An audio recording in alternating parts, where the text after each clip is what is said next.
Welcome to my channel Starlight Sci-Fi Stories. Thanks for watching. Please like and subscribe. The metallic groan of the starship Aegis vibrated through its hull like the heartbeat of some vast, slumbering beast. Captain Ryland stood on the observation deck, the pale light of distant suns reflecting off the scratches and dents of his armor. Months of combat across the outer colonies had left his body battered, his mind heavier than the gravities of any world he had walked. Scars ran across his arms and chest, each one a testament to survival in battles that had claimed the lives of friends and allies alike. Yet nothing, no mission, no explosion, no enemy could have prepared him for what the sensors were now showing. Orbiting the dead planet of Calith, a wreck of alien design drifted in silence, partially concealed by a cloud of debris and the planet's thin atmosphere. The ship's readings were inconsistent, life signs faint, almost imperceptible, but there. Someone or something remained alive aboard the derelict. Ryland's comm crackled. "Captain, I don't like this. Sensors are reading anomalous energy signatures. Could be a trap." He didn't respond immediately. His fingers hovered over the console, listening to the silent hum that seemed to grow louder with every passing second. A trap, perhaps, but the pull he felt was stronger than caution. The readings were almost melodic, a soft, undulating pattern that tugged at something deep inside him, something ancient and almost forgotten. He swallowed and spoke, his voice low, calm. "Prepare the boarding shuttle. I go alone." "Alone?" the communications officer asked, disbelief sharp in his tone. "Captain, you've seen the last mission." "I've survived worse," Ryland interrupted. "This is my call. I'll find out what's alive there." Minutes later, the shuttle detached, cutting through the darkness like a streak of silver. The derelict loomed larger as he approached, a skeletal giant, its hull cracked and scarred from centuries of neglect. Panels of the alien vessel floated in orbit like leaves caught in a void wind. The airlock hissed open, and Ryland's boots met the cold, metallic floor. The inside of the ship was eerily silent, yet the faint hum of energy pulsed beneath the surface. Ryland's eyes swept the corridor. Bioluminescent moss clung to the walls, casting a dim, greenish glow. The architecture was unlike anything he had seen, a perfect blend of organic curves and metallic precision. Somewhere deep within the wreck, the life signs pulsed stronger, closer, almost human in rhythm. Then he saw her. A figure lay slumped against the wall, limbs bent at unnatural angles. The armor she wore was torn and smoking, her body emitting faint energy pulses that matched the rhythm he had sensed. Ryland hesitated.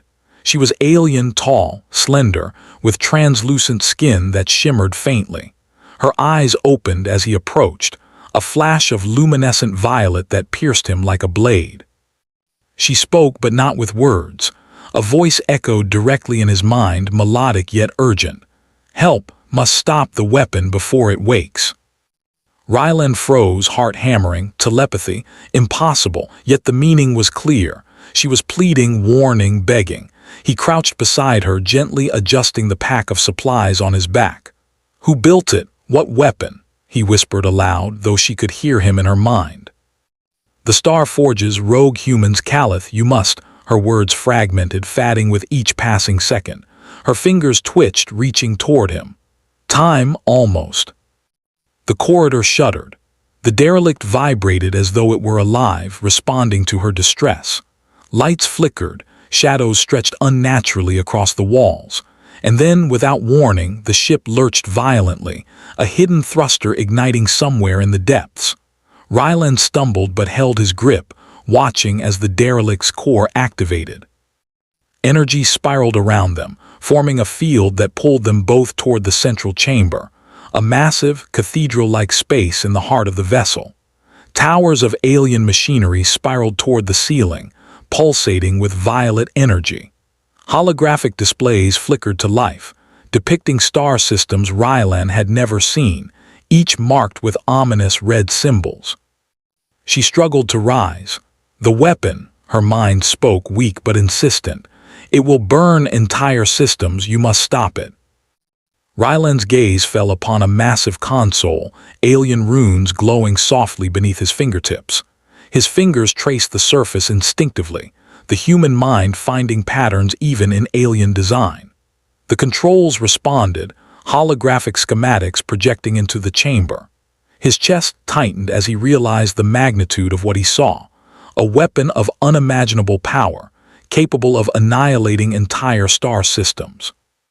And it had been stolen, now in the hands of rogue human factions, those who had abandoned morality for ambition. The alien struggled to her feet, her aura radiating both strength and desperation. You are human, must understand, we cannot allow. Ryland nodded, understanding her fully without words. He had fought wars, commanded squads, witnessed death on scales that no records could hold. And yet he had never faced an enemy like this. Humanity itself, unrestrained, wielding godlike power. The ship groaned again, and a new alarm rang through the chamber, a system-wide alert. The derelict's AI had awakened fully, detecting intruders. "Captain Ryland," it intoned in a monotone, cold voice. "Unauthorized presence detected. Security measures engaged." Before he could react, metal shutters slammed down across the entrances. Drones powered up, their glowing red eyes scanning the room. They advanced, moving with silent precision, their claws and energy disruptors ready. Ryland drew his sidearm, but his mind raced. This was no ordinary battle. The alien beside him, High Chancellor Thalara, he would later learn, could not fight physically. Her body was too weak. It was up to him and his human unpredictability to buy them time. He kicked a loose panel, sending sparks flying. The drones halted briefly, recalculating. Ryland grabbed a conduit pipe, swinging it in a wide arc, crushing one drone. Another lunged and he rolled, firing his weapon with precise bursts. Each shot connected with mechanical thuds and sparks, the room alive with fire and motion. And all the while, Thalara reached out, her mind projecting images directly into his consciousness. Visions of star systems burning, cities reduced to ash, entire populations vanishing in moments. It was a warning, a history, and a plea all at once. Ryland felt the weight of it, humanity's recklessness, mirrored in the past of her species. He had fought for survival, but this was survival on a cosmic scale.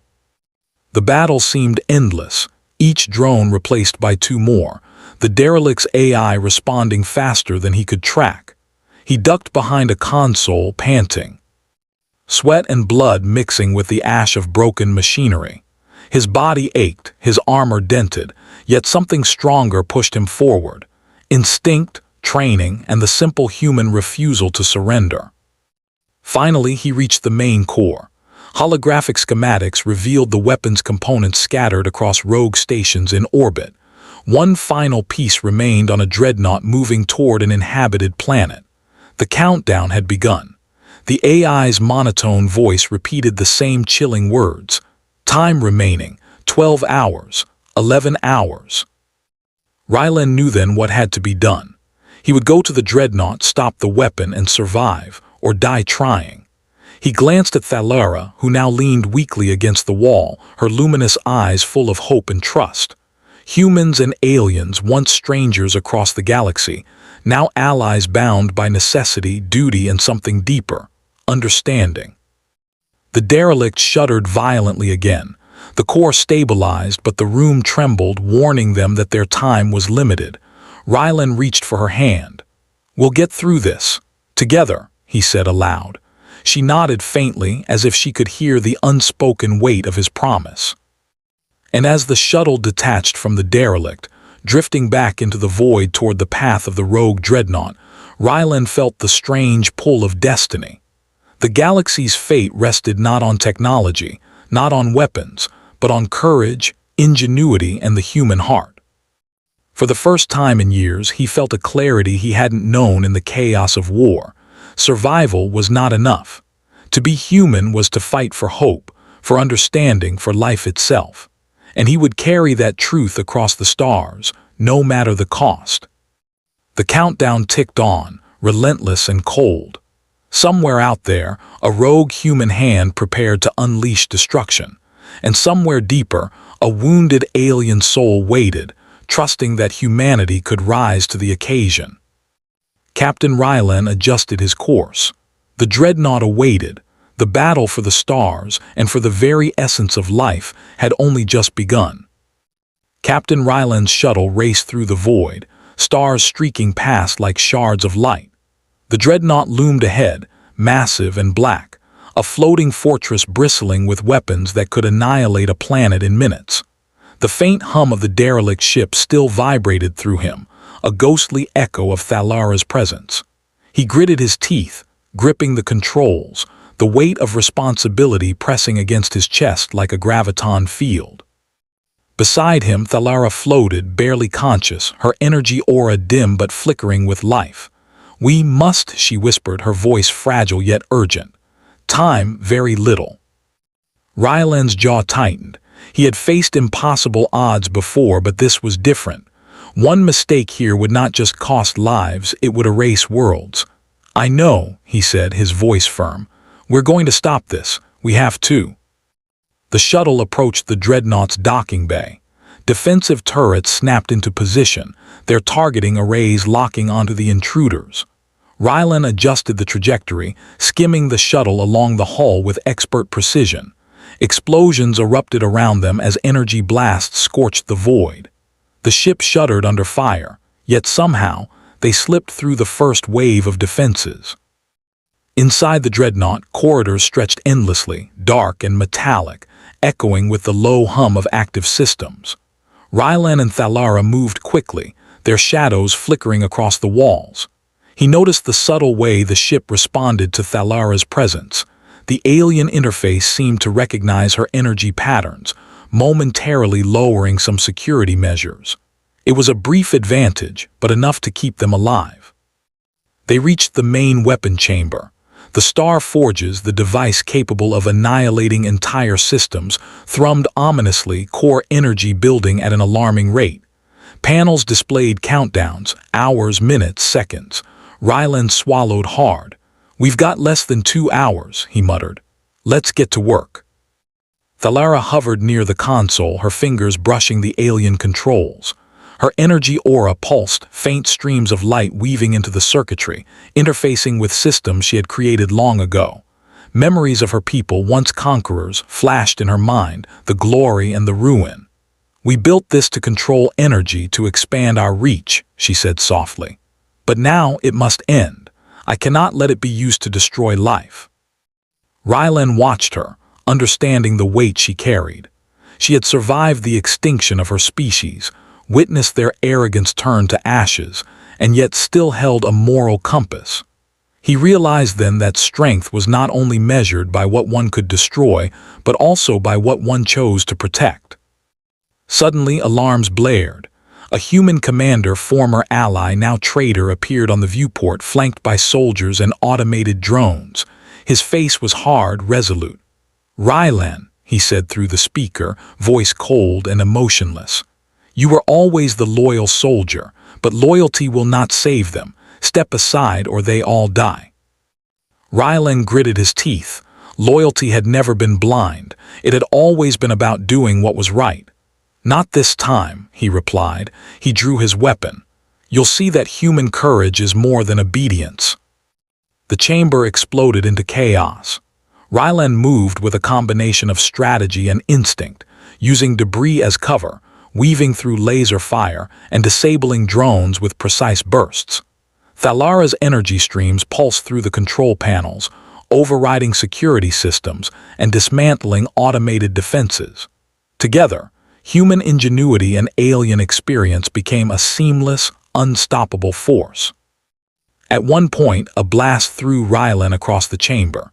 Pain shot through his shoulder, old scars burning with remembered trauma, yet he pushed himself up. Every scar reminded him of survival, resilience, and the stubborn refusal to give in. Each step forward was a testament to human endurance. Thalara's voice resonated in his mind, urgent. "Core access. You must physically override the fail-safes. Only a human mind can predict the rogue AI's patterns. Rylan nodded. He sprinted across the chamber, dodging energy streams and falling panels until he reached the core interface. It was massive, a lattice of energy conduits, glowing with a light so bright it seemed to consume the shadows. He placed his hands on the controls, feeling the thrumming pulse beneath his fingertips. Patterns emerged, sequences he recognized from human engineering. Calculated, logical, yet unpredictable in their chaotic beauty. Hours felt like minutes as he worked, overriding codes, rewiring systems, disabling the weapon piece by piece. Sweat dripped into his eyes, but he could not falter. Outside, the countdown neared zero, the dreadnought's destructive potential rising to terrifying levels. The human commander, sensing failure, activated the final defense, an automated blade array that swept through the chamber with lethal speed. Rylan rolled under one swing, barely evading, and then fired at the control terminals powering the blades. Sparks flew, metal groaned, and the array ceased. Victory was within reach, but the final sequence required a risk only a human could take, direct interface with the core's energy. Rylan hesitated, feeling the immense power beneath his hands. If he made a miscalculation, he would not survive. Yet hesitation meant failure, death for untold billions. He looked at Thalara, whose eyes shimmered with trust and hope.